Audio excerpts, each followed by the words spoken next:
Aí, mano Souza, ó. Alguém pode até dizer assim que nada. Ele mora lá na Bahia. Vai comprar ração do Rio de Janeiro. Do Mano Souza, o bagulho doido. É inventação. Pra você ver que não é inventação não. Aqui, ó. As sementes do homem aí, ó. Semente de qualidade, ó. O outro caquinho aqui, ó. E aí, ó. Aqui é a areiazinha que eu boto no fundo aí, ó. No lugar que ele caga pra não sujar muito o forro. O capim tava morto, sem dar um canto aí, ó. Vai fazer 8 dias ainda, comecei a dar a bagulho doido black. Aí, ó. O povo diz, o frete de lá do Rio pra Bahia é caro, mas vale a pena.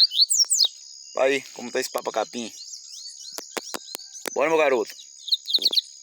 Aí, ó, não é montagem não.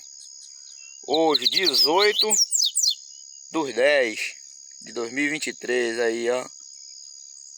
6h38.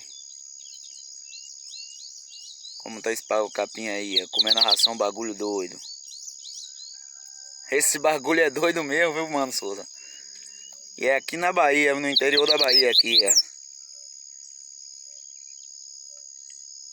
Não é montagem não. É ao vivo aí, ó.